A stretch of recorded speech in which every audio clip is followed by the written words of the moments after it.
Eh bien, salut à tous et bienvenue sur la chaîne L'Exposé pour un podcast exposé NWA TNA. C'est la première édition des podcasts de la sorte et je m'appelle Yann. Je suis accompagné par mon fidèle partenaire, Queen Fox.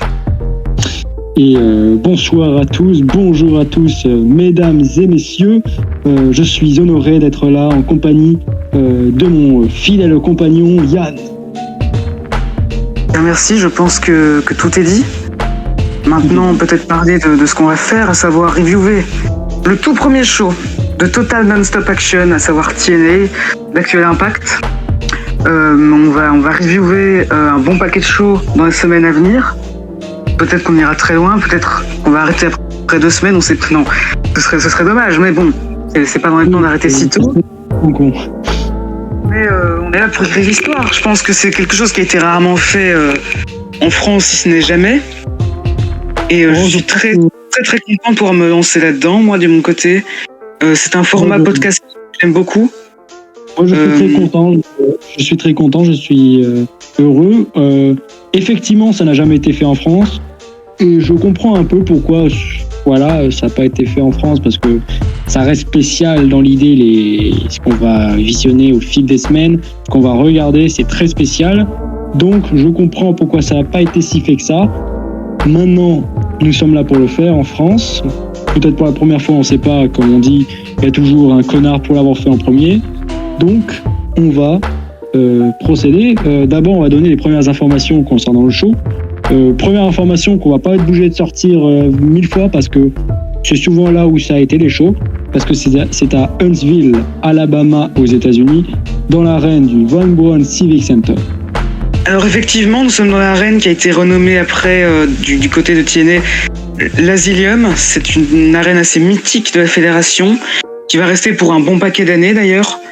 Et, c'est une arène qui fait beaucoup bien son taf.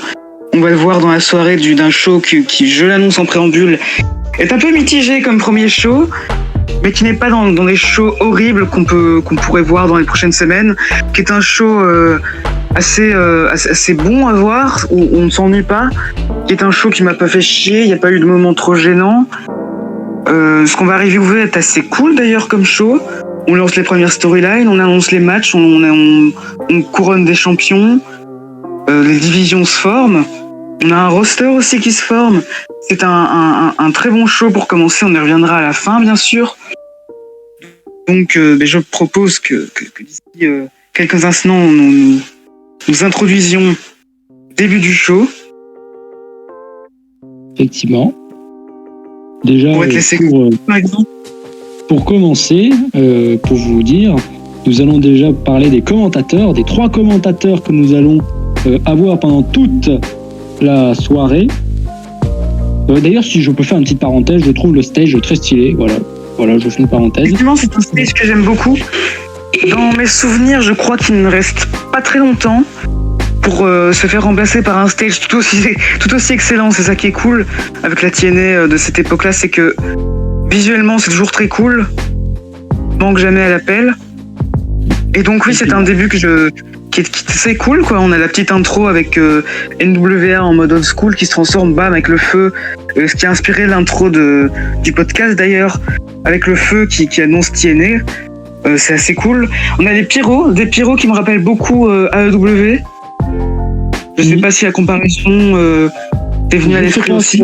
La comparaison tient la route, mais si tu veux. Moi, par contre, ce que j'ai remarqué qu'on peut comparer à AEW, c'est que le public a été présent et ça m'a beaucoup plu. Ça m'a même mis sur certains matchs qui étaient pas fous. Donc voilà, c'était pas mal. Les commentateurs, je vais y revenir.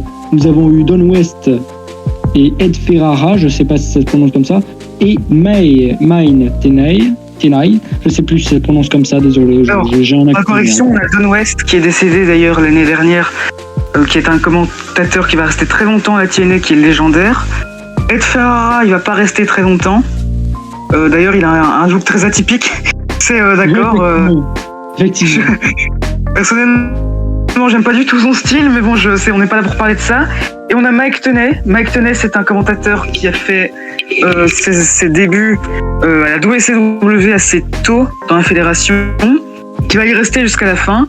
et qui là va rester durant beaucoup d'années à la TNA, et qui est un très très bon commentateur qui va faire une très bonne paire avec West. Du côté de Ferrara, je le connais absolument pas. C'est une première pour moi de l'entendre en commentaire, mais je pense vraiment que dans mes souvenirs, il ne reste pas longtemps dans la fédération. Effectivement, moi je te laisse du coup procéder. Et Effectivement, ils viennent au ring à tour de rôle, ils font leur entrée. On a Don West en premier, Ferrara en deuxième et Mike Tenay en troisième. Et ils nous annoncent un gauntlet match for the gold pour le main event. Alors, on le sait, c'est pour le championnat NWA qui est remis en jeu. C'est un gauntlet match à 20, on y reviendra plus tard pour tout ce qui est les règles et les participants annoncés. Alors, Jeremy Borash, l'annonceur, vient accueillir des légendes de la NWA avec Harley Race pour commencer. On a Dory Funk Jr., le frère de Terry Funk. On a ensuite Jackie Fargo, que je ne connaissais pas, mais on va le voir plus tard, qui va être un personnage clé de la fédération, du show, qui va jouer une figure d'autorité. On a Bullet Bob Armstrong, qui est le père de Road Dogg. On a Corsica Joe et Sarah Lee, que je ne connais absolument pas. Je pense que c'est des figures exécutives de la fédération. Billy Stephens, et pour finir, Ricky Steamboat, qui lui ramène la ceinture NWA. On a Steamboat qui fait une promo pour remercier le public en gros. Il rappelle son combat avec Ric Flair où il a remporté le titre. Et puis il rentre dans le sujet du gauntlet à 20 pour la ceinture. Où d'ailleurs il s'annonce en arbitre spécial pour la finale du match. Et on rentre direct avec la légende, l'entrée de Double J Jeff Jarrett, qu'on risque d'ailleurs de voir trop souvent. Beaucoup déjà. Rien que dans le show, rien que dans ce show-là, on le voit beaucoup trop souvent. Ah oui, non, mais on y reviendra aussi. Mais bon, là, il parle du main event en insultant Ricky Steamboat pour mettre le titre en jeu dans une Battle Royale de merde. Hein, je cite. Fargo, il lui dit directement d'embrasser son cul, ce qui fait une énorme pop. Ça m'a fait rire un peu. Et ensuite, il annonce que pour punir Jeff de ses insultes, eh bien Jeff sera le premier participant du Gauntlet match. Jeff Jarrett, il essaye de nous convaincre qu'il va quand même gagner. Et là, on a une seconde musique qui retentit, et c'est Ken Shamrock qui débute. Et pour ouvrir le show, il dit quoi ? Il dit je suis d'accord avec Jeff, c'est de la merde, mais il le battra alors que il sera numéro 19. Alors là, j'ai pas trop compris, hein. On a quand même, comment il s'appelle ? Fargo qui punit Jeff Jarrett en le mettant en premier. Et là, Ken Shamrock qui dit qu'il est d'accord avec Jarrett, mais il a le droit à la place de 19. C'est quoi ce traitement de faveur ? C'est pas très sympa. Enfin voilà, je pas trop compris. Ensuite, on a un autre homme qui débarque avec un thème banger, je souhaite le souligner. Le thème TNA de l'homme qui débarque est vraiment incroyable. C'est Scott Hall qui vient du public sous une énorme pop, déjà la plus grosse pop du show, je pense. Il fait évidemment son légendaire Hey yo! Et puis il dit que lui aussi il est d'accord, c'est de la merde. Mais bon, c'est quand même lui qui va gagner. Et il dit qu'il faudrait se concentrer sur son élimination et pas sur l'élimination des autres. Voilà, Jeff Jarrett, il dit à Jackie Fargo qu'il va regretter son choix de l'avoir placé en numéro 1. Et franchement, je tiens à dire que c'est un segment vraiment très sympa pour lancer la fédération. J'ai beaucoup aimé. Voilà, je sais pas... Étonnamment, pour un tout premier segment, je vais te le dire, moi aussi j'ai beaucoup aimé. C'était pas mal parce que déjà on démarre sur des bases solides et c'est tout ce que je demande. Bien, c'est ça, c'est un segment qui prépare la table et en nous rajoutant à chaque fois les couverts que je peux comparer aux catcheurs qui arrivent. C'est, je crois à l'époque, je suis pas sûr là de mes propos, des surprises. Tous les catcheurs qui vont faire leur entrée pendant le show, je pense que c'est toutes des surprises parce que rien n'est annoncé. Donc c'est ce qui rend encore plus les réactions du public authentiques, c'est qu'ils sont au courant de rien, qu'on leur a rien annoncé, qu'ils ne savent absolument pas à quoi s'attendre, si ce n'est évidemment qu'ils se doutent que des gens de la WCW seront présentes. Mais ça fait vraiment plaisir. C'est un segment qui prépare les choses, qui réchauffe un peu le public, qui réchauffe un peu moi derrière mon écran. Et franchement, j'ai trouvé ça très très cool. Bah, tout pareil, moi j'ai trouvé ça très cool. C'est exactement ce que j'attendais dès le début du show. Surtout quand oui, parce qu'on a quand même vu un peu ce qui se passait après. Du coup, on sait un peu ce qui va se passer, mais on savait du coup qu'il allait peut-être avoir de l'introduction de ce style, et ça m'a bien plu. Ça a été bien exécuté. Pour l'instant, en début de show, je me dis, ça commence bien. Déjà, t'as la foule, elle est là, elle est présente, ça fait plaisir. Et voilà, par rapport à ce qu'on pourrait avoir plus tard, pour l'instant, on démarre pour le chapeau de roue, c'est tranquille, on démarre bien, rien n'est urgent, c'est bien. En parlant de bien, je passe à la suite, après on a un cut. On part en coulisses et là on a quelque chose. Oh non, putain, pas ça. Oh, je viens de me rappeler. J'ai faute de légendaire, pardon. C'est la légende qui s'écrit. Alors on retrouve l'intervieweuse légendaire de la fédération Goldilocks. Alors anecdote, il y a un jour où je lui ai posté un tweet la concernant et elle m'a répondu. Ah oui, carrément. Ah ouais. Tu vois, il y a des flex que certains n'ont pas, hein. Moi, j'ai Goldilocks, l'intervieweuse de la TNA, qui m'a répondu à un tweet. Je pense que personne ne peut se vanter de ce mérite. Hein. Oh, clairement pas. Toi. En tout cas, on n'est pas là vraiment pour parler de tout ça. On est plus là pour parler de son invité de la soirée, qui, je cite, s'appelle Midget Killer, Puppet, The Psycho Dwarf. Alors, pour ceux qui nous écoutent, ils n'ont pas forcément toutes les images, mais c'est un nain. Cet homme est rien de plus qu'un nain qui tape une promo de Psychopathe où il dit qu'il va briser les culs. Mais il est interrompu par Jeff Jarrett qui frappe dans les trucs en backstage. Et voilà, c'est tout. C'est la fin du segment. C'était là sans plus. C'est vraiment... ok. On s'en bat un peu les couilles, c'est bon. Le segment était là. Je ne comprenais pas l'utilité. Je comprenais pas où ça venait exactement venir. Du coup, j'étais en mode... c'est quoi ça ? C'est quoi le projet ? C'est bizarre. Moi, ce qui m'a fait rire, c'est comment la madame s'est abaissée au nain. C'est assez intimidant pour un gars qui va directement faire une promo où il fait le viril. C'est assez marrant, j'avoue, c'est assez ironique. Ça n'a servi à rien, hein. Vraiment, concrètement, ça ne sert à rien. On perd du temps. Mais ça a servi au moins un petit truc. On montre une frustration de Jeff Jarrett. C'est déjà pas mal. On fait continuer, voilà. Peut-être que j'aurais mis ça plus tard, pas directement en enchaînant avec un segment, voilà. Du coup, voilà, je comprends pas trop l'utilité. D'ailleurs, ça me fait penser à un truc quand tu parles de Jeff Jarrett. Est-ce qu'on veut parler de sa tenue ? Je pense pas qu'on ait encore parlé de cette tenue. Est-ce qu'on peut parler de sa chemise ? Qu'en penses-tu ? Incroyable. Très très belle chemise. Non, bien sûr, je suis ironique, c'est horrible, monstrueux. Faut jamais mettre ça, enfin, monsieur Jarrett. On est habitué à mieux, hein. Quand on voit votre prime actuellement à AEW, on est un peu triste, quoi, de voir une tenue aussi horrible. J'aime pas juger la tenue des gens, mais là, c'était vraiment monstrueux. On est sur du niveau chemise saumon de Mark Henry en 2012, hein. Monstrueux, 2013. Les rêves qui tuent, évidemment. Effectivement, c'est vrai que c'était un peu dégueulasse. Mais bon.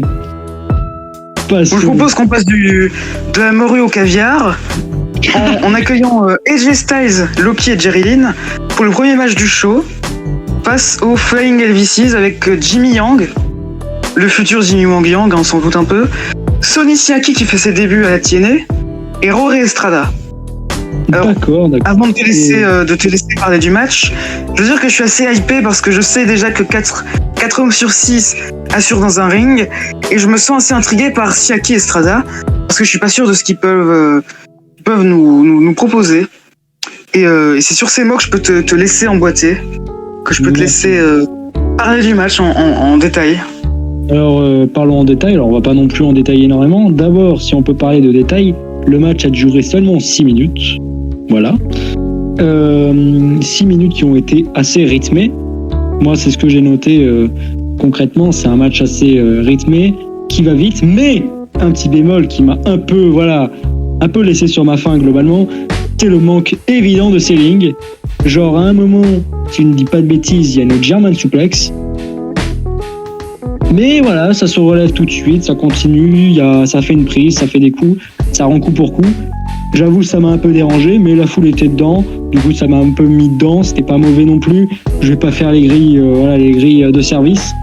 Ce que je peux noter, déjà, on a eu un début de match où AJ Styles, Loki et Jerry Lynn ont voulu serrer la main des Flying Elvises, mais directement, les Heels ont décidé d'attaquer les Faces. Voilà, un petit coup de bâtard. On va en reparler de ces coups de bâtard parce que j'ai l'impression d'avoir vu ça tout le show. Genre, vraiment. Du coup, les Faces prennent l'avantage. Voilà, donc déjà, Loki et Jerry Lynn vont faire des dives. Loki va faire comme un certain Chris, pour ne pas citer le nom de famille, va faire un suicide dive. C'est assez ironique, vu le nom que j'ai cité. Et Jerry Lynn va faire un crossbody à l'extérieur. Et AJ Styles va s'occuper de son opposant sur le ring, et donc de l'autre homme légal, dont je ne me souviens plus, parce que j'ai pas non plus tout noté, je suis pas un fou. Pendant ce temps, du coup, AJ Styles a effectivement pris l'avantage. Et ça s'enchaîne vite. Moi, j'ai noté aussi un spot, je ne sais plus de quel membre des Flying Elvises qui a mis son pied sur AJ Styles, je crois, c'était sur Jerry Lynn. Et il a fait un salto arrière avant de mettre une claque. Ça me rappelle d'ailleurs un peu les spots de Ricochet quand il se fait prendre la jambe et tout. Par moments, ça arrive qu'il se fasse juste casser la gueule, mais bon, voilà. Ce que j'ai pu noter également, du coup, c'est que la hit a été sur Loki, si on peut parler de hit, parce que c'est globalement lui qui s'est fait le plus dominer pendant le match, jusqu'à qu'il décide du coup de faire un hot tag à AJ Styles. Et AJ Styles, du coup, va un peu dérouler. Il a fait d'ailleurs sa fameuse, maintenant qu'on connaît, la dernière fois qu'il a essayé de le faire, il a fait son reverse DDT, springboard reverse DDT. Donc en gros, il a fait un salto. Il a fait un salto arrière. En gros, il fait un salto arrière pour faire le reverse DDT. Je crois que d'ailleurs, ça s'appelle le styling DDT. Donc c'est comment il l'a appelé. C'est très beau. La fin du match. Parlons de la fin du match. Loki va faire plusieurs roulades, donc des sortes de rondades, je vais appeler ça comme ça, jusqu'à qu'il mette un sort d'Inziguri finalement sur la tête de AJ Styles, qui va faire enchaîner notre cher, si je ne dis pas de bêtises, Jimmy Yang. Si je ne dis pas de bêtises, c'est bien lui qui a fait le dernier senton pour le compte de 3. Victoire des Flying Elvises sous une erreur de Loki. Si je peux noter d'ailleurs 2-3 trucs, j'ai oublié un détail, parce que ça fait longtemps, j'ai pas vu de match de Loki, je crois, la dernière fois. C'était il n'y a pas si longtemps que ça, mais c'était quand même fou. J'aime beaucoup Loki. Et globalement, si je dois du coup donner des avis sur le match en globalité, ça serait un petit 2,75, parce que globalement c'est rythmé, mais objectivement il n'y a pas finalement un truc qui m'a si intéressé que ça. C'était surtout du Spotfest et ça m'a un peu laissé sur ma faim dans le format. Je ne m'attendais sans doute à mieux, et surtout le match est très court, surtout pour l'opener, pour le premier match du show, et c'était classique, même s'ils ont fait des très beaux trucs, dingues. Ça c'est sûr, c'était pas mauvais, évidemment, c'était pas mauvais, c'était correct, voire bon. Mais voilà, c'était pas du goût particulièrement. De mon côté, je peux déjà noter qu'ils ont annoncé un match pour la semaine prochaine durant le match, à savoir un Fatal 4-Way entre AJ Styles, Loki, Jerry Lynn et Psychosis pour le titre X-Division. ce sera la semaine prochaine. Mais globalement, sur le match, moi, je me suis vraiment régalé en 6 minutes. Tails, il connaît déjà son jeu. Yang me rappelle qu'il est vraiment sous-coté. Et Sonny Siaki, je trouve qu'il fait déjà une très belle perf. Sonny Siaki, il tape un beau move d'ailleurs au milieu du match. Je ne me plus trop comme ça de tête. Mais je sais qu'il y a un moment, il fait un très très beau move. Je crois que c'est lui qui a fait le salto là. Alors je suis pas sûr que non, c'est pas lui qui fait le salto parce que lui c'est un big man. Ah non, j'ai confondu. C'est peut-être Jimmy Young en fait. Là, non, je crois que c'est Roré Estrada. Ouais, c'est possible. Je crois que j'ai confondu les deux des trois. Mais Sonny Siaki, franchement, est très très bon dans le match. On a vraiment un match de 6 minutes très très bien rythmé, très très rapide. C'est du Spotfest, hein. Mais c'est un Spotfest qui, pour lancer une fédération, fonctionne très bien. Alors je pense que si ça avait été une fédération récente, ça aurait duré le double du temps. Mais pour l'époque dans laquelle on est, qui est à savoir la fin de la Ruthless Aggression, non, le début de la Ruthless Aggression et la fin de la Tuidera, c'est un match qui fonctionne très bien. Franchement, moi j'ai pris mon pied. Jimmy Yang, il fait un très beau corkscrew moonsault pour terminer le match. Non, franchement, bon match. Moi j'ai rien de plus à dire. Très très hâte de voir ces 6 hommes. C'est vraiment pas mal, évidemment. Je dis pas que c'était mauvais. Après, c'était pas à mes goûts. Après, c'est sûr que voilà, ça a été quand même un Spotfest maîtrisé parce que c'est sûr que si le match aurait duré plus de 10 minutes, alors que les gars se relèvent en 2-2 de toutes les prises qu'ils se prennent, bon, voilà, j'aurais pris le match différemment. J'aurais dit que ça aurait été pas si bien que ça, mais le match pour moi, ça reste un 2,75, voire un 3 si je suis peut-être un peu plus généreux. Et voilà, je pense qu'on est assez d'accord sur la qualité du match. Franchement, si je devais le conseiller, je dirais que c'est un match très très rapide. Donc si on n'a pas le temps de regarder un match, il faut aller le voir. Parce que franchement, il n'y a pas un seul match. On s'amuse bien. Ça se voit rapidement. En vrai, on va en parler généralement. La plupart des matchs sont très courts dans le show. Bah écoute, je propose de passer au match suivant. Le match suivant, c'est bien simple. C'est un match de nains. Voilà. Et oui. On est d'accord. Avec le nain le plus extrême du monde, Théo, avec son adversaire Hollywood. Voilà, je pense que je peux déjà te laisser parler du match.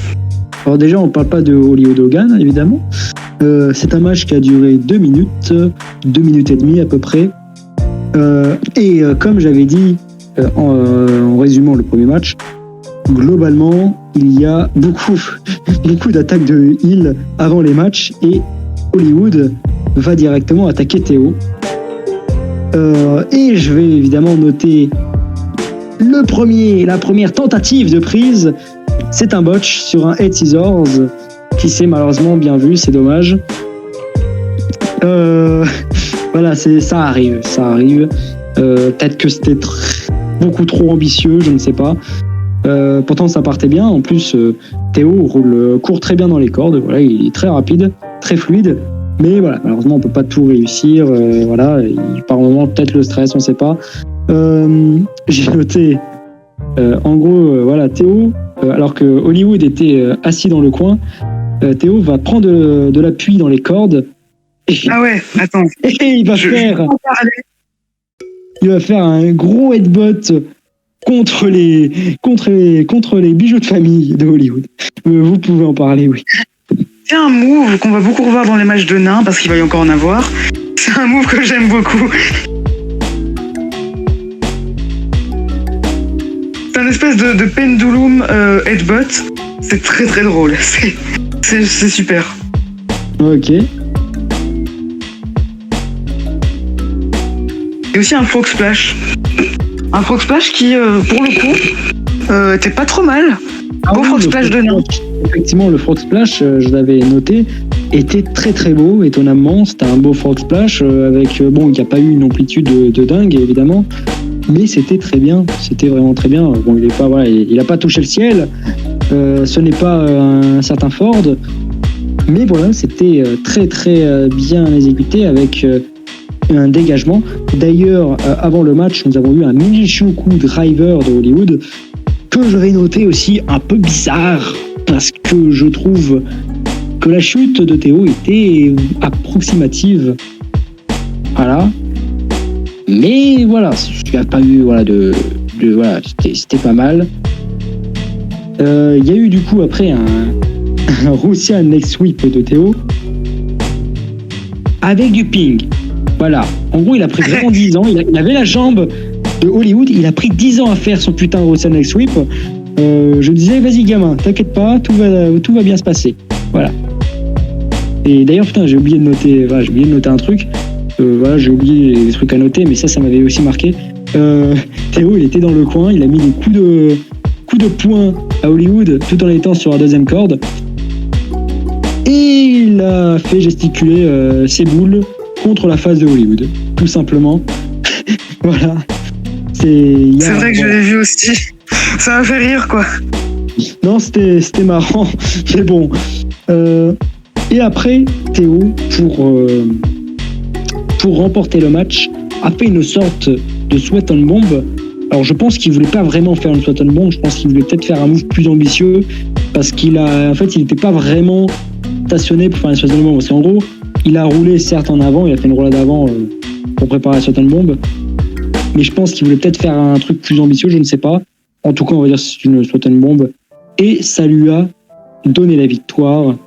Théo en sort vainqueur. Le match n'était pas dingue. Voilà, il y a eu un beau frog splash. C'est tout ce que je vais noter. Il y a eu un peu de divertissement avec les boules, mais bon. Sinon, c'était pas fou. Moi, j'ai mis un 2,25 sur 5 pour être gentil. Parce qu'il y a eu des boules. Voilà. Jugement. Bah, franchement, moi j'ai noté qu'on s'amusait bien en fait. Franchement, 2 minutes. Match de nains, je m'attends à rien et je suis pas déçu pourtant. C'est cool, c'est bon. Je parlerai pas de l'espèce de sweat and bomb de la fin parce que ça, je crois qu'il touche même pas son adversaire Théo avec cette espèce de sweat and bomb de merde. Mais voilà, c'est comme ça. C'était là. Moi, j'ai pas trouvé ça gênant. Je me suis bien amusé. Le pendulum headbutt dans les couilles, ça m'a fait rire. Franchement, voilà, j'ai bien aimé. Non, c'est pas du tout gênant. C'est là. Genre, ça aurait pu être vraiment catastrophique. Ça a été jugé, ce juste était là, quoi. C'est pas mauvais. C'est ok. Bon, il y a eu des botches, mais ça a été court, donc ça rattrape le tout. C'est pas non plus, voilà. Ils ont réussi à être divertissants. La foule était dedans, encore une fois, ce qui m'a étonné pour le coup. Mais voilà, la foule était dedans. C'est un truc qu'il faut noter. Est-ce que j'ai plus à dire? Non. En tout cas, j'ai bien l'impression que c'est pas la dernière fois que nous allons avoir des nains dans les programmes NWA TNA. Donc bon, du coup, je te laisse continuer vers la suite du show. Eh bien, on revoit les danseuses du stage qui sont dans leur cage et on cut. Voilà, on revient et le prochain segment, c'est Don West et Ed Ferrara, commentateur, qui annonce pour la semaine prochaine une lingerie Battle Royale. Déjà, hâte de voir ça. Mais Ferrara, il nous dit quoi? Il nous dit, bah écoute les mecs, si je vous donnais tout ça en avant-goût.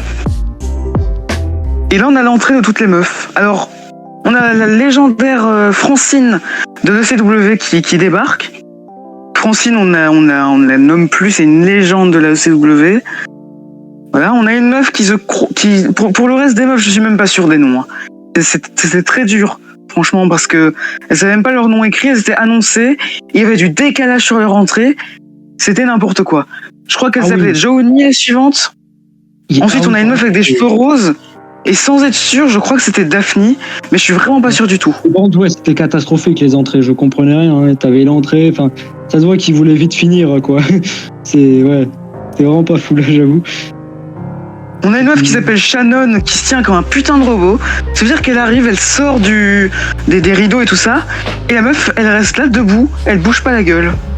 Et je n'ai pas compris quoi. Et puis seulement après elle fait son entrée, elle se débloque. Mais la meuf c'était un robot, c'est un peu choqué. Ensuite on a Alexis Leray qu'on connaît très très bien tous. C'est Mickie James. Ensuite on a une Australienne. On a une meuf qui s'appelle Erin. Une meuf qui s'appelle Electra.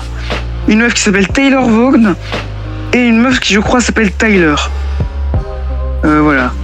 Francine, directement, elle fait une promo de heal en disant qu'elle mérite plus que les autres parce qu'elle est la Queen of Extreme. Et t'as Electra, je crois, qui l'interrompt. Et rapidement, ça part en catfight, quoi. Voilà, c'est Francine qui gagne. La même chose, terrible. Oh, Francine, elle gagne parce qu'en fait, elle déchire le top de Electra. Mais Electra n'est pas à la poêle, en fait, elle est juste en soutien-gorge. Franchement, rien de choquant. Voilà, Francine, elle se casse et elle dit que ce sera la première Miss TNA. Je m'en branle. C'est même pas un segment je me branle, c'est plus un segment je m'en branle, quoi. C'est ok, c'était là. Non, exactement. J'ai pas envie, quoi. Ça m'a pas intéressé. On s'en battait vraiment les couilles. Et pour voilà, Patton Royal la semaine prochaine entre toutes ces dames, j'ai pas envie. J'ai pas envie du tout. Ouais, bon, voilà, elles sont bien gentilles, mais on s'en fout un peu d'elles. Bon, en tout cas, Don, voilà, avec la fille qui a perdu son top, comme tu dis, il a l'air quand même de bien apprécier ça, de la frotter. Donc bon.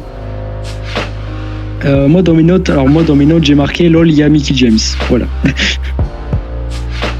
Voilà, Mickie James, je sais que c'est un personnage récurrent qui va au moins rester jusqu'en 2004 dans mes souvenirs. Voilà, je spoil un peu, mais je sais qu'elle reste beaucoup plus longtemps que toutes les autres. Les autres, je peux déjà le dire, on les reverra jamais. Les autres, vraiment quasi toutes. Oui. Je dis quasi et je pense qu'en fait, il n'y a aucune qu'on revoit. Ah, d'accord. En backstage, on part en backstage avec Goldilocks. Goldilocks, elle est avec qui? Avec Mortimer Plowtree. Un homme très spécial. C'est, je sais qu'il y a un youtubeur américain qui l'appelle le White Harry Potter. Voilà, oui, d'accord. Je suis pas sûr de la comparaison, mais d'accord. Et lui, il ramène son équipe avec une promo assez spéciale, mais j'ai beaucoup aimé la façon dont il parle, en fait. Et il est en mode, voilà, moi j'ai vécu des choses horribles, voilà. Mais moi j'ai une équipe. Et mon équipe fait tout ce que je veux. Et son équipe, c'est les Johnson, quoi. Mais le mec, il a l'air fou, par contre. Voilà. Les Johnson, d'emblée, ils font leur entrée avec Mortimer. Et ils sont en mode conquistadores. Et puis en face, t'as le fameux Psychosis de la WCW à un moment et plus tard de la WWE. Et un homme qui ne fait que débuter dans le catch, le cowboy, James Storm. Voilà. Et le match se lance, donc je pense que tu peux déjà commencer à en parler. Alors déjà, voilà, c'est loin d'être un match mauvais. Ce que j'ai noté surtout, c'est qu'il y a un peu plus de ceiling, même si ça reste minime. Alors c'est pas un truc, voilà, ça reste, voilà. Il n'y a pas non plus un ceiling de fou, j'ai remarqué pendant tout le show.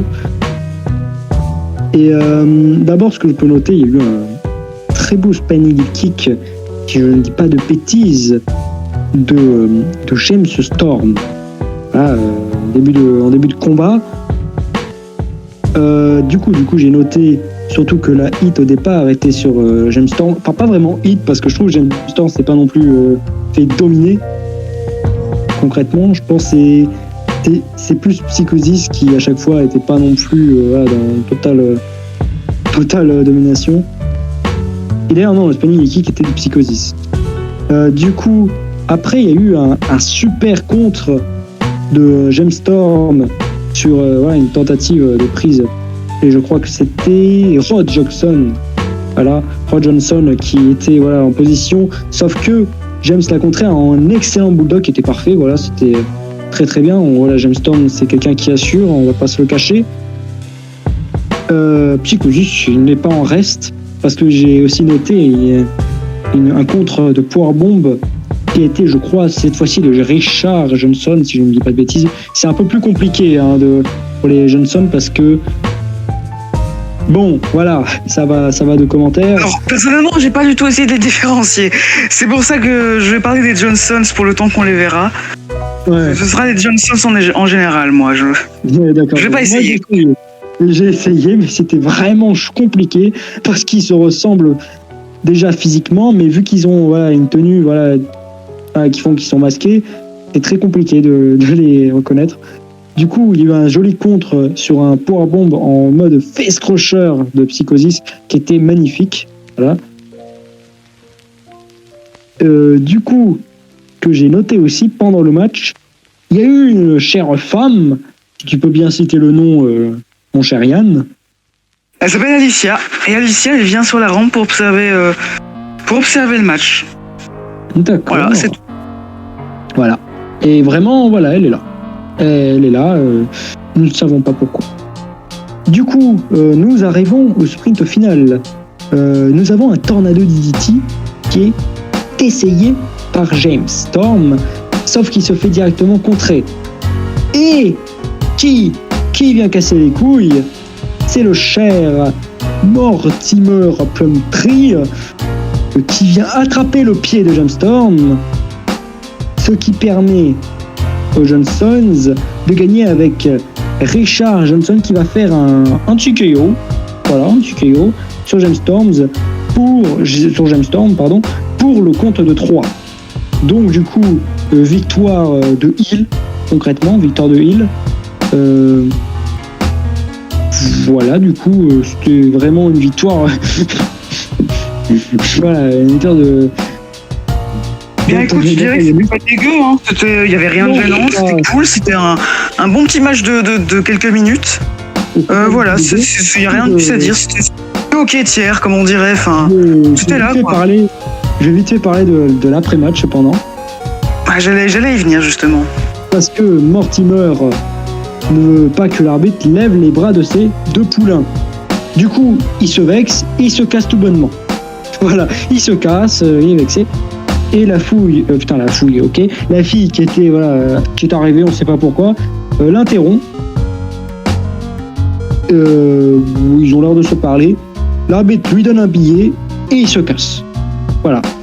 Alors ouais, j'ai pas trop compris, parce qu'en fait, je crois qu'elle harcèle l'arbitre, et l'arbitre lui donne de l'argent et il se casse.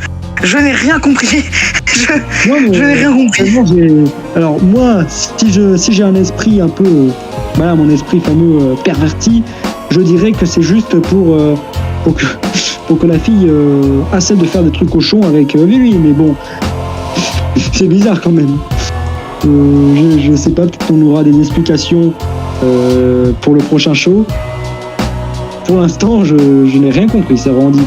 Quand j'ai regardé le show, j'ai tellement rien compris que je propose de passer à la suite, parce que là, moi, j'ai compris. En coulisses, okay. il y a ce qu'on peut appeler un terme qui va beaucoup revenir. Il y a 2 Golemons. Et eux, ils poursuivent Goldilocks. Et donc, on se retrouve dans leur backstage et ils boivent des bières avec leurs meufs. Et t'as ensuite un officiel qui leur dit de pas se bourrer la gueule avant un match. Et Goldilocks, elle fait genre qu'elle a un truc à faire et elle fuit parce que ces 2 Gaulemois sont très bizarres. Et en réalité, je peux dire que le blond, c'est Trevor Murdoch. Je peux le révéler. Effectivement. Bah voilà, c'était là. Ça m'a fait un peu marrer vite fait. Mais voilà, ok. Ok, bah on peut déjà passer à la suite. Sachant que voilà, pendant qu'on se parlait vite fait, voilà, avant voilà, pendant que je regardais le show, il m'avait effectivement informé Yann que c'était Trevor Murdoch. Et justement, j'allais lui demander parce qu'il me faisait penser à lui. Voilà. Donc comme quoi. Et du coup, il s'appelle Stand Up. Si vous voulez plus d'informations dans cette situation. Il viendra durant le match. Effectivement. Parce que là, on a un autre segment après la coupure avec Jeremy Borash, l'annonceur qui accueille des pilotes de NASCAR, dont un s'appelle Sterling Merlin. On va être plus simple. Et lui, il fait une promo par rapport à sa prochaine course. Voilà. Et puis t'as un homme qui gueule de tout arrêter. Et cet homme, c'est Kay Crush. Kay Crush, c'est qui? C'est Kay Quick. Kay Quick de la WWF, c'est qui? Bah, c'est Air-Trousse, simplement. Tout ça. Et il dit qu'il en a marre de voir des non-catcheurs et que les 2 pilotes de NASCAR méritent de dégager du ring. Le public y hue, et alors j'étais un peu étonné que le public hue ses propos. Donc, Kay Crush dit au public de la fermer en disant qu'il se pète le cul dans ses sports, alors que Sterling il est juste dans une voiture toute l'année. Le mec qui accompagne Sterling, il dit à Kay Crush qu'il ne ressemble pas à un athlète, et le public il lâche une bonne pop là-dessus. Pas d'accord? Ok, j'ai pas trop compris. Kay Crush, du coup, il attrape le mec par le col. Et là, t'as Brian Christopher qui arrive de nulle part. Il défonce Kay Crush. Le mec qui s'était fait prendre par Kay Crush le balance hors du ring. Brian, il lui lâche une promo où, je cite, il lui propose que sa race affronte la sienne. Oula. Bizarre. Et ça fait une énorme pop. Putain, bizarre. Ils s'affronteront la semaine prochaine, du coup. Voilà. Les deux pilotes de NASCAR, ils sont dans le coin de Brian Christopher. Et la sécurité le retient Kay Crush. Alors que Brian Christopher est vraiment très over. Voilà, je tenais à le dire, il est très très over. Bah, je l'ai remarqué. Il était déjà assez over à la WWE avec Too Cool. Et là, il est vraiment très over en solo. C'est moins prenant. Pour te communiquer sur ça, je l'avais effectivement vu plus tard dans le show. Donc on en reparlera, on en reviendra. Je propose qu'on passe directement en coulisses où Jeff Jarrett il vient étrangler Jackie Fargo, mais voilà, ils sont séparés par la sécurité qui est directement sur tous les affronts. La sécurité, c'est beau. Voilà, on repasse dans l'Asylum pour faire rentrer Christian York, ancien superstar de la CW, et Joey Matthews, qui lui aussi était à la CW, qui est le futur Joey Mercury. Voilà, pour un autre match par équipe. Eux, ils vont affronter les Dubs, Stan Dubs et Bo Dubs. Stan Dubs, ça fait un peu un jeu de mots, un stand-up, enfin je sais pas si c'est voulu ou pas. Ils sont accompagnés par la meuf, la Fluff Dup. Alors, je soupçonne que s'ils ont tous le même nom de famille, il y a des histoires de consanguinité. Effectivement, c'est possible. Voilà. C'est les Goldman qui étaient en backstage. Et ils vont leur petit match, voilà, match par équipe. Je te propose d'en parler un peu plus détaillé, hein, puisque c'est un peu ton rôle ici. Et oui, c'est mon rôle, sinon je ne servirais totalement à rien.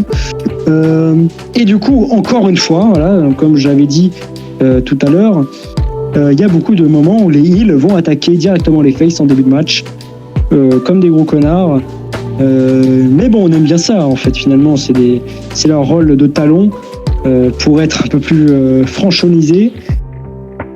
Ce que j'ai noté, c'est un petit double springboard dropkick de Christian York qui va d'abord, je sais pas si ça se prononce exactement comme ça, qui va d'abord être un peu le maillon fort. Je trouve que c'est celui qui a fait le plus de choses dans le match, dans l'équipe adverse confrontant The Dupes. Qu'est-ce que j'ai noté parce que c'est pas le match qui m'a le plus marqué, effectivement.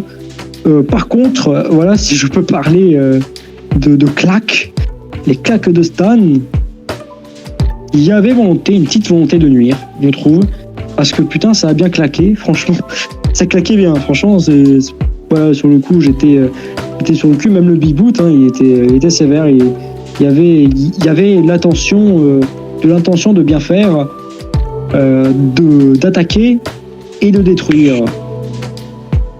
Nous avons eu un très très très beau Tornadity de Christian et non Christian Cage dans la séquence finale.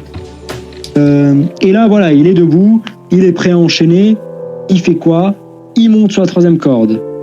Et tandis que son partenaire, Joey Matthews, a.k.a. Joey Mercury plus tard dans sa carrière, s'occupait nul autre que, j'ai déjà oublié, oui, voilà, c'était Stan Dup. Si je dis pas de conneries, Joey s'occupait de Stan Dup et Bo Dup était sur le ring avec Christian York, voilà, Y-York. Mais du coup, alors qu'il était sur la troisième corde, Christian, intervention de Fluff Dup, pour faire écraser les couilles de Christian contre le coin, le fameux spot, voilà, de heel, tandis que l'arbitre était en fait effectivement occupé par l'attaque de Joey Matthews sur Bodop. Du coup, ça faisait que l'arbitre était distrait légèrement pour que la manageuse Fluff intervienne. Si je peux me permettre, c'était totalement sous les yeux de l'arbitre. Franchement, l'arbitre, il avait juste à détourner vite fait le regard. Il voyait totalement une intervention. Voilà, alors effectivement, j'interviens pour dire que bon, c'est certainement un arbitre qui vient de la WCW et que donc des conneries devant ses yeux, c'est le genre de trucs où il était habitué déjà à la WCW. Ça m'étonnerait pas que ce soit un mec de la WCW qui arbitrait le match parce que c'était vraiment le genre d'arbitre à voir des gruges et à faire putain merde, je me suis pas retourné au bon moment. Comme on dit, il faut aller chez Optique 2000. Alors, directement le tombé est enchaîné par Stan qui fait gagner son équipe. Ce que j'ai remarqué, c'est que on n'a pas vu beaucoup jouer Matthews et Bolduc, on a surtout vu Stan Dope et Christian. Du coup, effectivement, les deux autres étaient un peu anecdotiques dans le match. Dans un match anecdotique, j'ai pas été très investi. J'ai trouvé le match ok. C'était genre, si je devrais noter, c'était un 2. Voilà. Eh bien, justement, j'ai noté que c'était un match court et ok sans plus, quoi. C'est le plus mauvais match du show depuis le début. Voilà, c'est le match le plus balèque. Enfin, ça installe des catcheurs, on est ok. Et c'est marrant que t'aies souligné que Christian York était le mec qui brillait, parce que moi j'ai noté que Joey Matthews était vraiment bon. Alors oui, il est bon, hein. Il est bon. Il a fait, je crois que c'est lui qui a fait le contre sur le Power Slam là, avec le DDT renversé, un truc comme ça. Je sais pas si je confonds avec un autre match. Et oui, il est bon, Joey Matthews, il est très bon. Il n'y a rien qu'à voir. Voilà, si vous connaissez Joey Mercury, vous saurez que c'est quelqu'un qui peut délivrer, effectivement, comme disent les jeunes. Après, sur ce match, j'ai trouvé transparent, vraiment. Enfin, plutôt invisible. Pas marquant. Après, peut-être que voilà, j'ai pas vraiment été concentré sur le match. J'ai surtout vu deux gars catcher principalement. Donc voilà, peut-être que c'est un avis totalement biaisé. Bien voilà, je pense qu'on peut déjà passer à la suite parce que c'était là quoi, c'était un match de plus, on installe les dubs et c'est tout. Et la suite, écoute, on diffuse un clip d'un chanteur de country qui chante une musique où il dit un truc du genre Oh, do you like me now? Et il harcèle une jeune femme dans son clip, c'est à quoi? Bah arrêtez ça. On nous diffuse, je crois, tout le clip, chiant, et on le retrouve sur la putain de scène, et il rechante sa putain de musique. On s'en branle, et c'est exactement ce que Jeff Jarrett a bien compris, parce qu'il arrive, il le pousse pour aller au ring pour le main event. Jeff Jarrett, il cut une promo, il dit que personne ne voulait le voir avant le main event, et le chanteur, il veut le frapper. Et Jeff Jarrett, dans sa promo, il dit au public How do you like me now? Comme la chanson du chanteur. Pour bien provoquer, voilà, et ça fait déhuer. Et on peut enchaîner directement sur le main event, hein. Je vais, pour commencer, rappeler les règles du Gauntlet Match. Alors, t'as des mecs qui vont arriver à intervalles réguliers de 90 secondes. D'ailleurs, il y a le time code, enfin, la minuterie dans le fond de l'écran qui sera présente entre chaque entrée. Pour éliminer quelqu'un, c'est par-dessus la 3e corde, jusqu'aux 20 membres, voilà. Une fois qu'il reste plus que 2 personnes, donc les finalistes, ça doit d'office finir par tomber ou par soumission. C'est un truc qui est souvent remis au goût du jour à la TNA, même à Impact actuellement. C'est le bon vieux Gauntlet. D'accord. Et directement, il est accueilli plutôt par Buff Bagwell, qui est le second entrant du match. Voilà. Le mec débarque, défonce Jeff Jarrett directement, vraiment. Il arrive et il essaye de mettre une race à Jarrett. Et sauf que Jeff Jarrett le dégage direct. Hein. Il le fait passer par-dessus la 3e corde avant même l'arrivée du 3e. Et c'est le moment où je passe le relais pour parler du match. Du coup, est-ce que je vais directement passer, d'ailleurs, voilà, tu l'as pas dit, il a juste eu le temps de mettre un petit blockbuster, sauf que directement après, il s'est fait éliminer. C'est-à-dire que Jarrett, il en a eu rien à eu avant aller, il a directement éliminé. Allez, poubelle, retourne à la mid-card. Et là, t'as Lâche le Roux, il pue, évidemment. Il se fait directement éclater à l'extérieur du ring. Il se fait remonter, il se fait éliminer. Voilà, Lâche le Roux, voilà. Il a pas fait fureur. Du coup, après, nous avons Norman Smiley qui débarque. Et franchement, comme la Chorou, il ne fait pas rien de marquant. Il débarque. Le seul truc que j'ai vraiment noté marquant, c'est qu'il a arrêté la course dans les corps de Jeff Jarrett avec sa main, et il a dansé. Voilà, il a dansé.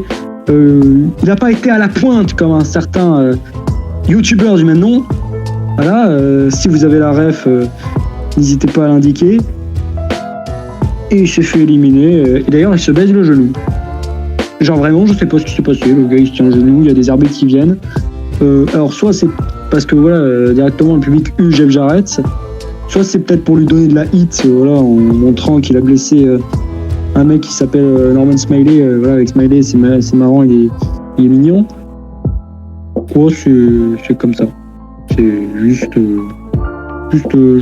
comme ça, il s'est blessé comme un gros con. Parlons du coup du prochain qui cette fois-ci ne va pas se faire éliminer comme une grosse merde. Gran Apollo. Alors, j'aimerais bien souligner un truc concernant Norman Smiley. C'est qu'avant son élimination, il fait une prise où il se met en position de sodomie sur Jeff Jarrett et il lui claque les fesses. Sauf que là, avant même de lui claquer les fesses, il s'est pris un low blow, suivi du stroke, le finish de Jeff Jarrett, et puis il se fait éliminer. Ah oui, effectivement. Il a vraiment rien foutu du match. Il a dansé, voilà. Palmarès, il a dansé. Donc du coup, nous avons Gran Apollo qui débarque et qui lui, voilà, du coup, se défend face à Jeff Jarrett. Il porte un très bon Spinebuster en tournant. C'est un peu de la manière d'ailleurs d'un grand catcheur, Ted O'Neill, du Clash of Titus. Voilà, j'étais obligé de faire la blague. Et après, il va directement essayer du coup de l'éliminer. Ça ne va jamais fonctionner. Jeff Jarrett va résister évidemment. On sait que s'il y a eu autant de cinéma avec Jeff Jarrett, ce n'est pas pour qu'il se fasse éliminer par Gran Apollo, qui malgré tout a résisté très longtemps, si je peux le préciser. Après, nous avons K-Crutch, donc comme tu l'avais dit il y a tout à l'heure, c'est R-True concrètement pour ceux qui veulent avoir directement la ref. Et K-Crutch et Jeff Jarrett vont faire alliance contre Apollo. Et ils vont lui mettre des séries de coups de poing dans le coin. Ouais. Ils vont lui éclater la gueule tout en étant sur la deuxième corde. Voilà, c'était là. En tout cas, ils ont essayé de faire du contenu. Et Slash, accompagné de James Mitchell, arrive à son tour. Il va du coup être face à Apollo, où il n'aura pas l'avantage. Vraiment, Slash, il arrive, il se fait éclater. C'est vraiment le nom d'un putain de low-carder, si je peux me permettre. Alors vraiment. Oh, mais t'inquiète, il ira pas plus haut. D'ailleurs, je tiens à préciser que Slash, c'est l'ancien Wolfie D. Alors, Wolfie D, c'est qui ? C'était un catcheur de la WWF et avant ou après, je sais plus, de la ECW, qui, avec son partenaire, était un rappeur, voilà. Ils ont même été dans la Nation of Domination, voilà. Effectivement. Voilà, de toute façon, Slash du nom, bon, tu te dis, je ne lui prédis pas un grand avenir. Du coup, il ne se passe pas grand-chose. Maintenant, nous allons voir Del Rios qui va faire son entrée. Et Slash et Jeff Jarrett vont faire une alliance, c'est du coup. Est-ce que je peux m'exprimer encore une nouvelle fois ? Oui, une alliance prévisible. C'est sûr que Del Rios, c'est Scott Steiner du pauvre. C'est vrai que tu n'as pas tort. Ils ont les mêmes cheveux, la même barbe, les mêmes lunettes, et même le même gear avec le logo Superman sur le cul. C'est quoi cette merde ? Du coup, j'ai souligné qu'il se passe pas vraiment grand chose. Enfin, si, en fait, le seul truc que j'ai vite fait noter, je crois. Ah oui, j'avais noté ça. Slash, il a mordu Del Rios. Voilà, il a mordu. Voilà, c'est vraiment un low-carder jusqu'au bout. Justice arrive avec une dégaine de gros colmont. Alors, est-ce que je peux une nouvelle fois parler de Justice ? Est-ce que tu sais qui est Justice ? Alors franchement, honnêtement, no. C'est le futur Abyss. Ah d'accord. Et d'ailleurs, directement dans le match, il va taper son premier Black Hole Slam, qui est le Big Boss Man Slam là. Donc voilà, c'est le futur Abyss. D'accord. C'est vrai que effectivement, ça me dit quelque chose du coup Abyss, mais par contre, sur le coup, je n'avais pas tilté. Je n'avais pas du tout tilté. Du coup, grosse dégaine de Golemont. Après, j'apprécie les Golemont. Hein. Voilà, il n'y a rien de mal à ça. Bon, par contre, dès qu'il arrive, il fait un big boot, il passe totalement à côté. Si je peux être aigri vite fait. Pas touché, non, pas touché. Après, il sera tapé, il fait un meilleur. Je sais plus trop sur qui. Bon, j'avoue, il y a tellement eu de monde sur le match que c'est compliqué d'être à l'affût de tout ce qui s'est passé exactement sur qui et tout. Conan arrive. Il est cool. Voilà, de toute façon, j'imagine, vous le connaissez. Bon, il est cool.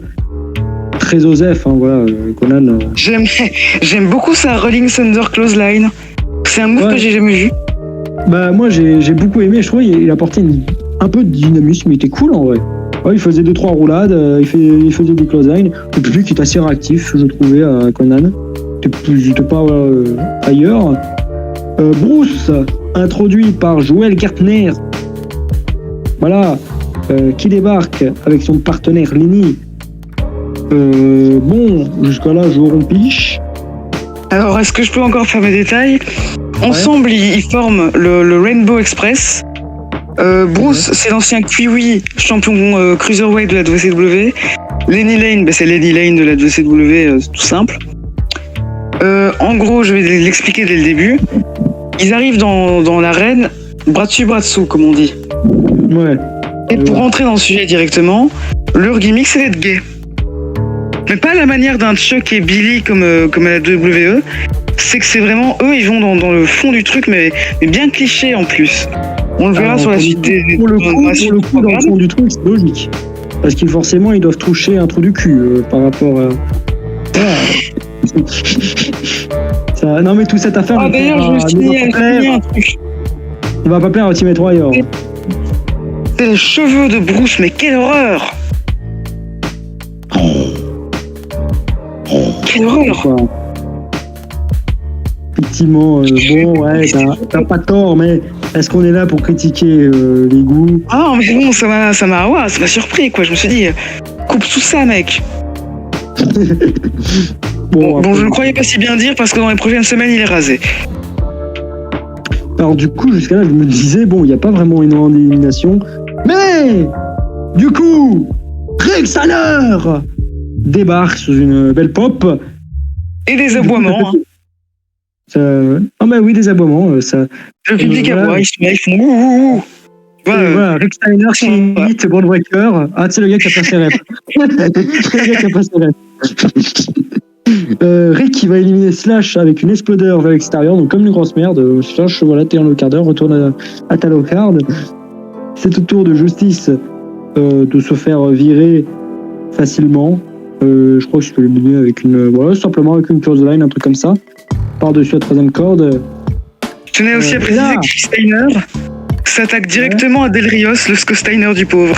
Ça m'a fait rire qu'ils attaquent à lui en premier. Voilà. Ouais, c'est vrai.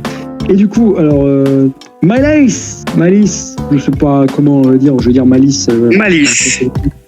Va arriver, on va en reparler du coup bien souvent, pour le coup de lui prochainement. Shock Slam sur Del Rios, il enchaîne avec un Shock Slam sur Bruce, sur Conan, et même sur K-Crush, qui d'ailleurs, je l'avais totalement oublié qu'il était là. Voilà. Genre, sur le coup, j'étais en mode, mais c'est qui lui?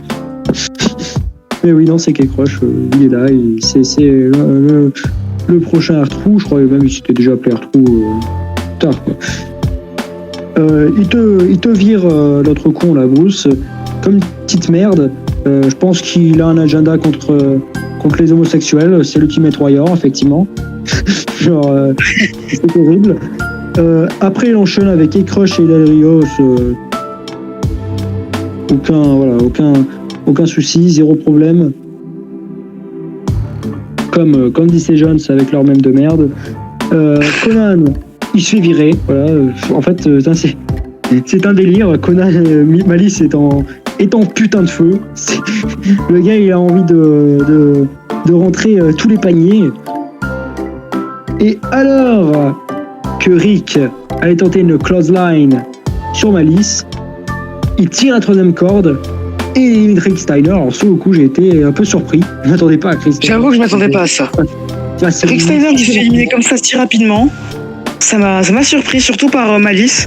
Alors Malice, pour la petite histoire, c'est The Wall de la WCW, le mur, et qui va ensuite devenir Sergeant AWOL, un truc du genre, à la WCW dans les Misfits in Action.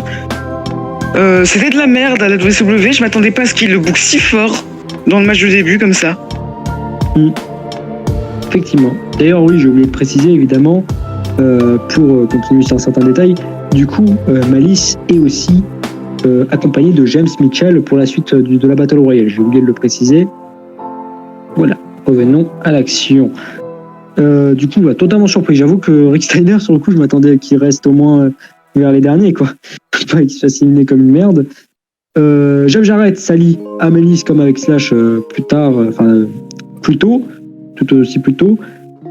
Et il tente d'éliminer Gran Apollo, mais ce dernier se tient en merde. Se tient dans les cordes, voilà, il se tient et il fait une petite roulade pour revenir sur le ring et il monte sur la 3e corde. Et là, Scott Hall débarque. Et ce gros connard de Apollo, là, j'étais en mode, il est sur la 3e corde, là, il va faire un truc. Bah non, il redescend juste, il fait rien. Oui, c'est ça, ça m'a surpris. Hein. Le mec monte sur la 3e corde, il saute sur le ring, et puis il met une droite. La clim. Vraiment la clim. Alors, il y a eu un petit moment d'ailleurs où je n'ai pas compris ce qui se passait entre Jeff Jarrett et Scott, on dirait qu'ils étaient un peu perdus. Directement, ils ont enchaîné avec le Razor's Edge de Scott sur Jeff. Je ne sais plus comment il s'appelle exactement à ce moment-là. J'allais dire le Seti Cross, c'est le gars qui n'a pas compris. Le chanteur, comme nous avons vu tout à l'heure, il revient, il vient s'incruster comme Daniel Bryan à WrestleMania 37 et il vient aider Scott Hall à éliminer Jeff Jarrett. Et il se casse, le chanteur. J'étais sur le cul. Ça m'a fait chier d'ailleurs. Le chanteur il arrive, il le dégage, voilà, c'est fait. Il se frotte les mains, il se dit bon ben voilà, moi j'ai fait mon boulot. Hein. Non, c'est terrible, pour le coup j'ai pas trop saisi. Scott et Apollo, alors il te met des atémies de gros enculés sur Malice. Je l'ai noté aussi. Putain. Et Chris Harris il débarque. Il va directement attaquer Scott en premier, si je ne me dis pas de sottises. Et d'ailleurs, Vampire Warrior et qui est Gangrel arrive aussi et je sais pas pourquoi j'ai l'impression d'avoir peut-être zappé son entrée, mais je crois qu'en direct j'étais pas du tout concentré parce que j'ai totalement zappé l'entrée. J'ai l'impression qu'il était arrivé comme ça. Justement, je crois qu'il y a eu une misco au niveau des entrées parce qu'en fait t'as Chris Harris, Wildcat qui arrive et je crois que vraiment 15 secondes après t'as Vampire Warrior. Et je crois qu'il y a eu un problème avec le temps. Voilà, ils ont fait entrer 2 mecs à la suite, comme ça. Ouais. Ça m'a un peu surpris, mais je crois qu'en fait, il y a eu un problème avec le fait que le chanteur entre dans le match. Enfin, ça fait un bordel, quoi. Ouais, je pense qu'effectivement, ça a peut-être fait un petit bordel. Parce que pour le coup, j'étais étonné. Je dis, mais attends, comment sachant que oui, il y avait 90 secondes généralement entre les entrées. Entre les temps de match et les entrées, donc du coup voilà, j'étais un peu étonné.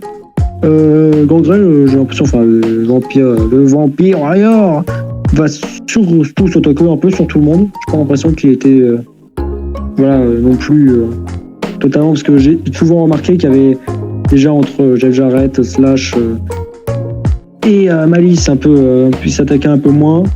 Ça c'était plus une alliance généralement, donc voilà. Même si c'est chacun pour soi. Autour de Dangerous, Devon Storm, d'arriver. L'ancien Crowbar à la WCW, voilà, c'est une équipe avec David Finlay et Daphné. Voilà. Ouais. Et ils vont faire une ref, évidemment, une ref à des gens très expérimentés, beaucoup plus expérimentés qu'eux. Ils vont faire une double clothesline, donc double clothesline de Devon Storm et de Vampire Warrior à la manière de MJF Adam Cole, le gars qui a passé ref sur Chris Harris, si je dis pas de bêtises, je crois que c'était bien Chris Harris. Donc bon voilà, j'étais obligé de faire de faire la blague que je fais tout le temps quand je vois des double clothesline, parce qu'honnêtement, il n'y a qu'une équipe dans le monde qui gagne avec des double clothesline. Voilà. Depuis maintenant 3 mois, il n'y a qu'une équipe qui gagne avec ça. Donc c'est assez étonnant. Steve Corino débarque, j'en ai rien à branler. Et là, en 19e, Ken Shamrock débarque. Et voilà, il s'attaque un peu à tout le monde avant de se faire power bomber par Devon Storm. Alors je crois pas qu'il se fait power bomber. Effectivement, c'est peut-être un peu étonnant. Ce que j'ai noté Non, c'est Malice. C'est Malice qui calme Shamrock assez rapidement. Ah oui. Je crois qu'il tente un sort de spinning kick, je crois un coup de genou. Et paf, il se fait enculer. C'était beau à voir. Malice, il était très, très mis en avant, même vers la fin du match, on en reparlera. Et le dernier participant débarque, Brian Christopher. Putain, et vraiment désolé, hein, c'est le nom d'un gros bof qui fume et boit. Il appelle les femmes « Comment ça va, ma petite poulette ?» C'est vraiment le nom de Brian Christopher, c'est vraiment un gros bof. Hein, désolé. Tu sais quoi ouais. C'est que ça va vraiment se passer dans les prochaines semaines. C'est que ça va vraiment être sa gimmick. Putain. J'ai tout prédit. Je suis trop fort, j'ai tout prédit. Du coup, je crois. Du coup, il élimine Chris Harris directement. Voilà. Bon, Chris Harris, il m'a pas du tout fait bouger une boule. Alors il y en a, ils m'en font bouger une sans faire bouger l'autre. Lui, j'en avais rien à foutre concrètement de Chris Harris. Ouais, il a servi à rien. En tout cas, il a bien pris, c'est cool. Il enchaîne avec Devon Storm et d'un petit coup d'épaule, un petit mouvement d'épaule, il va éliminer le Vampire Warrior. Un petit mouvement d'épaule, ça m'a un peu fait rire. Il a éliminé 2 catcheurs en 2 coups. Apparemment, t'as un catcheur qui est censé être dangereux et t'as un catcheur qui est un vampire. Donc comme quoi, nous ne sommes pas à ça près. Il dégage dans la foulée Steve Corino, pareil, aux œufs. Et il se fait calmer par un choc slam de Malice. Les 4 hommes restants vont directement se fixer. Et Ken Shamrock, il te met un petit coup de pied à Brian Christopher et le vire. Voilà. Un peu comme ça, anticlimatique, l'élimination de Brian Christopher, qui avait pourtant fait 4 éliminations dès son arrivée. Voilà. Bon. On reparlera du bof plus tard, apparemment, selon tes mots. Gran Apollo et Scott Hall se mettent à 2 sur ma liste, tandis que Ken Shamrock se masturbe la nouille derrière. Non mais vraiment, hein. Et en même temps il a pas tort, c'est logique. Et Gran tente d'éliminer Malice avec une clothesline, mais ce dernier le soulève comme une merde et l'élimine. Ce que j'ai noté du coup évidemment, c'est que Gran Apollo est vraiment resté très longtemps dans ce match. Effectivement. C'est le runner-up du match, hein, c'est bien simple. Mais il a fait 0 élimination par contre. Genre vraiment 0. Horrible, alors, terrible. C'est vraiment on s'en fout. Hein. C'est même si ok d'accord t'as résisté longtemps, t'as pas servi à grand chose mon petit homme. Scott qui lui met la tête entre les jambes, Peggy 18, peut-être prêt à l'éliminer de façon dangereuse en Razor's Edge par-dessus cette run cord. Bon évidemment, trop de probabilité que ça passe un jour. Mais Malice, il va éliminer Scott Hall juste en le faisant bouger sa tête et paf, il passe par-dessus la 3e corde vu qu'ils étaient près des cordes, les cons. Et paf, il élimine Scott Hall. Et du coup, l'annonceur, je te laisse dire son nom parce que j'ai oublié. Jérémy Borash. Voilà, va annoncer du coup la suite, ce qui va se passer. Du coup, nous allons avoir en périphérie Ricky le Dragon Steamboat, avec du coup comme match Ken Shamrock contre Malice, donc du coup les 2 finalistes de la Battle Royale pour le NWA World Heavyweight Championship. Est-ce que tu as un truc à dire avant que je parle du match? Eh bien, j'ai beaucoup bien aimé ce gauntlet. Enfin, j'exagère un peu en fait. Non, globalement, c'était vite fait sympa, je trouve. C'était franchement pas ouf comme Battle Royale. Mais voilà, moi j'ai passé un bon moment à regarder ça. C'est divertissant. Des éliminations rapides qui me font un peu chier. Étonné que Malice soit mis en avant comme ça. Booking pour Jeff Jarrett vraiment un peu bizarre. Mais voilà, c'était là, quoi. C'était cool. De petites surprises de temps en temps. Surpris de l'élimination si rapide de Buff Bagwell au début. Enfin voilà, Ouais. j'ai rien de plus à dire. Effectivement, moi honnêtement, il y a des trucs booking qui m'ont un peu surpris, genre l'élimination de Rick Steiner, le truc avec Jeff Jarrett, le chanteur, et Scott Hall. Il y a des trucs qui m'ont un peu laissé sur ma faim, si je suis bien honnête. Brian Christopher, voilà, il se fait éliminer comme une merde, comme ça. Il fait 4 éliminations d'un coup, mais il fait pas grand chose après, il se fait éliminer. Bon, après, à la limite, je peux entendre Christopher, voilà. Sinon, j'ai trouvé la Battle Royale ok. J'avoue que j'ai pas été investi parce que j'ai trouvé t'avais des longs moments où il y avait vraiment pas d'élimination.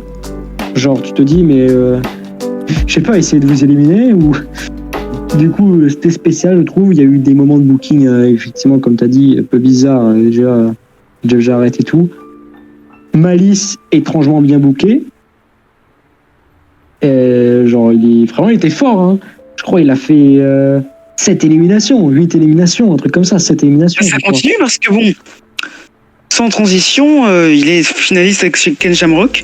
Ils vont débuter leur match avec Ricky Steamboat en arbitre. Ouais, je peux te laisser enchaîner sur ce match-là. Ouais. Très belle transition. Et du coup, le match commence directement avec un Malice, voilà, directement malicieux, qui va attaquer Ken Shamrock avec un Big Boot et un Set Slime, dégagement en compte de 2. Bon, Ken, il va essayer de résister. Malice arrive à avoir un peu l'avantage dans ce début de combat. Tentative de Shock Slam, mais paf, armbar de Ken Shamrock, qui, dans mes souvenirs, n'était pas totalement verrouillé, donc du coup, Malice avait une chance de s'en sortir. Évidemment, il arrive à s'en libérer librement, ce qui va de soi, libérer librement. Délibéré, pardon. Et il va tenter du coup de reprendre l'ascendant tout bien logiquement. Il va tenter un coup de pied, mais paf, un choke qui va durer très très longtemps. Mais c'était cool parce que t'avais un petit moment où voilà, déjà le public était à fond derrière Ken Shamrock. Hein. Je précise, il y avait une grosse ambiance. D'ailleurs, j'en reparle, je pense, dans mes notes après. Il tient, du coup, Ken Shamrock tient la prise pendant un moment et Malice réussit à attraper les cordes. Ken travaille un peu la jambe, il s'était vite fait disputer avec Ricky Steamboat, voilà. Il travaille un peu la jambe. Malice est dans le coin. Ken Shamrock court vers lui, mais Malice lève son pied pour un petit b-boot. Ken Shamrock est sonné. Il se retourne et paf, Malice essaye un shock slam et la grosse hit. Alors vraiment, c'est ça qui m'a un peu coaché, c'est le côté hit à fond sur Malice. Et voilà, une foule très derrière Ken Shamrock finalement, ce que j'ai beaucoup apprécié, qui montre une foule vraiment active. Et du coup, Malice a tenté son shock slam, mais Ken Shamrock réussit à faire une belly to belly. Il couvre Malice 1 et 2 et 3 sous une très belle pop. Ken Shamrock remporte ce match avec en plus des feux d'artifice. Voilà, c'était bien joli. Il y a plus de feux d'artifice dans ce premier show qu'actuellement à la WWE pour les gros shows comme SummerSlam.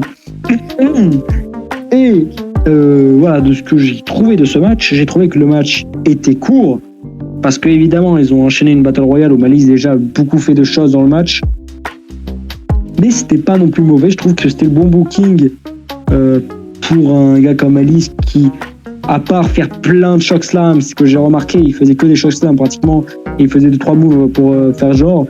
Globalement, Malice, c'est de ce que je sais sur lui, parce que je le connaissais évidemment avant le show, pas un catcheur excellent, catcheur correct sans plus. C'est pour ça que ça m'a même étonné de le voir à cette place, honnêtement. Et du coup, voilà, je n'ai pas trouvé le match mauvais, c'était parfait le booking, je trouve. Je trouve que pour le coup, on quitte le dernier match seulement parce qu'il y a un segment après, donc tu vas chroniquer le tout. C'était un bon match. Pour un match qui a duré même pas 5 minutes, je crois que le match a duré 4 minutes 30, un truc comme ça. Attends, je regarde vite fait, 5 minutes 47. Du coup, quel est ton avis sur ce match ? Écoute, c'était pas mauvais. Moi j'ai bien aimé les phases de hit et tout ça. J'ai vraiment rien de plus à dire. Voilà, t'as le champion sous une grosse pop. Ouais. Premier champion de TNA, je sais pas quoi en penser. Shamrock en premier champion. Je sais que Shamrock était très bon à la WWF. Je sais pas ce qu'il Bon, vaut maintenant en 2002. Bon, après, TNA, bon, c'est pour l'instant le titre NWA, mais bon. Oui, mais bon, tu me comprends, hein, je veux dire que... Ouais, voilà, c'est le premier gars qu'on voit champion, quoi. Mais voilà, écoute, je pensais que le show allait s'arrêter là, et j'étais assez surpris de voir qu'après ça, on voit Jeff Jarrett qui se bagarre avec le fameux chanteur, dont j'ai pas su comprendre le nom et tout ça, et avec Jackie Fargo, une nouvelle fois. Voilà, la bagarre, elle passe de backstage à la scène, à la rampe même, et ça, il y a Scott Hall qui vient aussi se battre avec Jeff Jarrett, ce qui mène à l'annonce d'un match entre Scott Hall et Jeff Jarrett pour la semaine prochaine. Et le show se termine là, complètement là. Ça veut dire que la bagarre n'était pas encore terminée, que le show s'est arrêté. Donc voilà, c'est la fin de ce show. Franchement, je pense qu'on peut donner un avis sur ce show. Je vais commencer en disant que, franchement, pour commencer, c'est un show que j'ai apprécié. Je dirais quand même qu'il y avait un ventre mou au milieu, mais mis à part ça, je me suis bien plu. Voilà. Je vais donc continuer également. Alors, honnêtement, oui, le show n'était pas horrible. Il y avait des moments, même des segments qui ne servaient strictement à rien. Si on parle in-ring, il n'y avait pas des matchs exceptionnels. Je pense qu'objectivement, je vais être honnête, il n'y a pas des matchs qui dépassent 3, même 3,25. Il n'y a pas eu des matchs exceptionnels. Sur la Battle Royale, je crois que c'est 3. Voilà, il n'y a pas chier, c'était pas terrible. Et encore, je mets 3 parce que je trouve qu'il y a eu des tentatives dans la Battle Royale qui m'ont bien plu. Donc, du coup, il y a des trucs qui m'ont intéressé. Le runner-up. Non, pas le runner-up, je suis con. le plus longtemps avec Gran Apollo, Malice qui fait plein d'éliminations. Bon, aussi, on ne comprend pas l'intérêt. Surtout que, bon, j'ai l'impression que c'est un catcheur qui a marqué les esprits après dans la compagnie, quoi. Voilà. Je trouve que le show n'était pas mauvais. Il n'était pas excellent. Il était bon. Il installait des trucs, il installait des choses. Surtout qu'on nous annonce des trucs pour la semaine prochaine. Peut-être que tu vas en faire le point si tu veux. Parce qu'il y a eu quand même 2-3 trucs qui ont été annoncés. Notamment, si je ne dis pas de conneries, Brian Christopher contre Kelly Crotch. Du coup, Jeff Jarrett contre comment il s'appelle le bougre? Contre, oui, Scott Hall. Putain, j'ai oublié le nom, quoi. D'ailleurs, repose en paix, évidemment, Scott Hall. Effectivement, voilà. Et nous avons aussi eu, effectivement, l'annonce par rapport au Fatal 4-Way pour le titre X-Division la semaine prochaine. C'est bien ça? C'est ça, exactement. Ouais. Entre Jerry Lynn et Jay Styles. Jerry Lynn et Jay Styles. Psychosis et Low-Key. Voilà, moi j'ai très hâte pour ce match. J'ai déjà pu le voir, j'ai déjà pu voir sa note également. Et je sais qu'on va très bien manger, je préfère déjà l'annoncer en préambule. Ok, mais c'est plaisant, c'est très plaisant. Enfin voilà, je pense que t'as aussi oublié la Battle Royale pour décerner une Miss TNA. Honteux, franchement, je comprends pas comment t'as pu. Oui, comment j'ai fait pour oublier? Oh là là, en plus on laisse des gonzesses catcher, quoi. Non, on avait dit pas de ça, enfin. Oh non, vous inquiétez pas, nous sommes des gens qui acceptent de tout. Voilà. On coupe au montage. Mais dommage que ce soit moi qui va faire le montage. Hein. Non, plus sérieusement, j'espère que vous avez apprécié ce premier épisode sur cette chronique, sur ce podcast sur NWTNA, le premier numéro. Nous espérons pouvoir continuer cette série et vous divertir en notre présence. N'hésitez pas à laisser des commentaires sur YouTube. Pardon, j'étais obligé de... C'est pas drôle, c'était pas drôle. Je savais que c'était pas drôle, mais bon, c'est la fin. On a enfin réussi à conclure cette vidéo sur une petite bronca parce que bon, j'ai fait une vanne qui ne va peut-être pas plaire sur l'excellente Miss Battle Royale qu'on va se taper la semaine prochaine. Sinon, n'hésitez pas à y mettre de vos pouces bleus si vous avez aimé la vidéo, pouce rouge si vous n'avez pas aimé la vidéo, pouce rouge si vous n'aimez pas la voix de Yann, si vous n'aimez pas ma coiffure, même si vous ne la voyez pas. Et de ce pas, on va vous dire un mot. Je te laisse dire le mot de la fin.